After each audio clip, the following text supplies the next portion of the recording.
Hello guys! So for today's video, let us solve learning task 2C. Solve what is asked. Okay, nilagay ko na yung formula dahil magagamit natin to.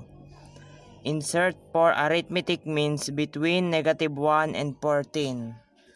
For arithmetic means daw ang hahanapin. -1. Mag-insert ng 4 na arithmetic means.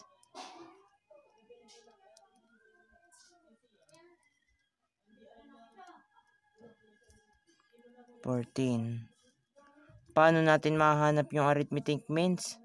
Using the formula above. A sub n equals a sub 1 plus the quantity of n minus 1 times d. So let us solve na.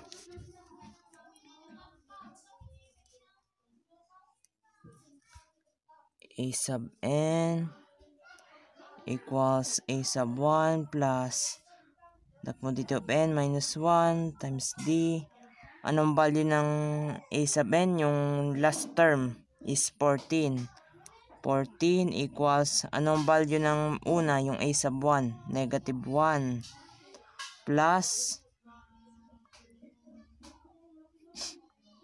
ilan yung n term?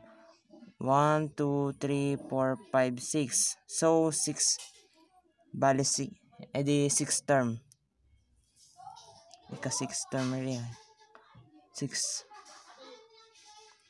minus 1 times d. Sorry, hindi ito.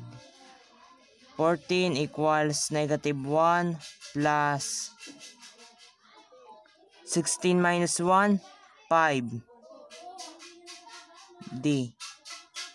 So 5 times d, edi 5d. 14 equals -1 plus 5d. Anong gagawin natin dito sa -1?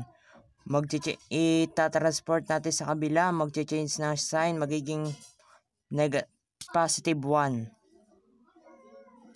14 plus 1 equals 5d. So 14 plus 1, 15 equals 5d. Paano natin matatanggal yung 5? I-divide natin siya both sides sa 5.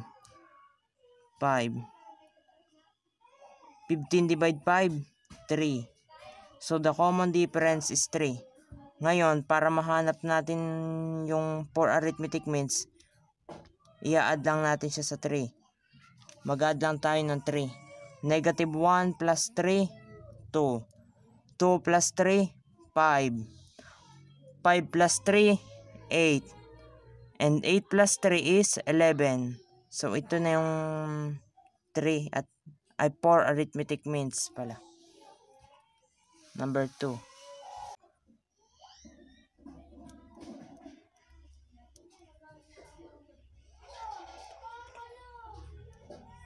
Insert 5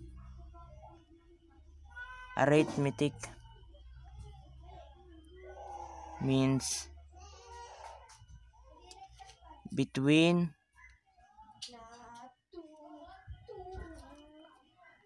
17 and 29.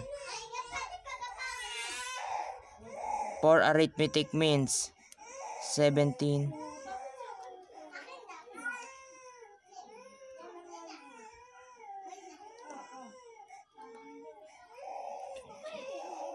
Anong gagawin para mahanap yung 5 arithmetic means?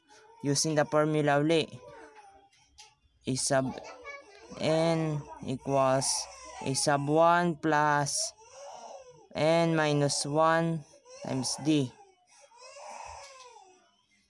Ano ang last term? 89 pala, 89. Using the formula, a sub n is equal to a sub 1 plus the quantity of n minus 1 times d. So, substitute natin ng mga values. Ang ating huling term is 89. Equals, anong ating first term? 17. Plus, ikailan yung huling term? 1, 2, 3, 4, 5, 6, 7. Ika 7. And 7 minus 1 times D. 89 equals 17 plus 7 minus 1, 6 times D, 6D. So, anong gagawin sa 17? Itatransport sa kabila, magiging negative. 89 negative 17 is equal to 6D. 6D. 89 minus 17 is 72. Equal 6D.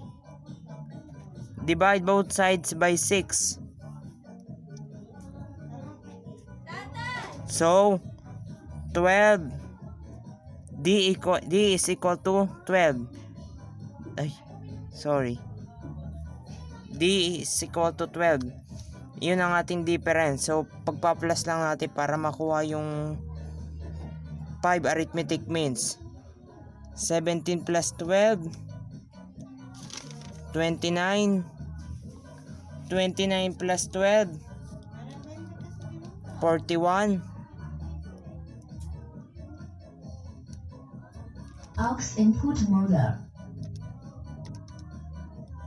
53. 53 plus 12, 65. And 65 plus 12 is 77. So, nahanap na natin yung 5 arithmetic means between 17 and 89. Number 3. Insert 3 arithmetic means between negative 13 and 17. 3 arithmetic means.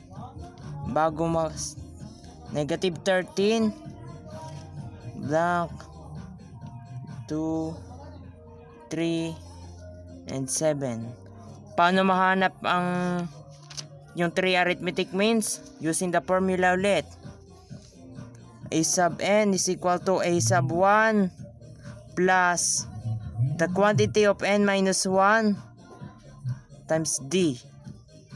So, ano ang value ng a sub n? 7 is equal to ano ang value ng a sub 1? Negative 13 plus ikailan yung 7? Ika-fifth term. Ika-fifth 5 minus 1 times d. So 7 equals negative 13.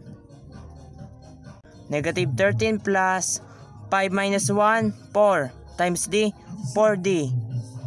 Paano mawala yung negative anong gagawin sa negative 13? Itatransport sa kabila, magiging positive.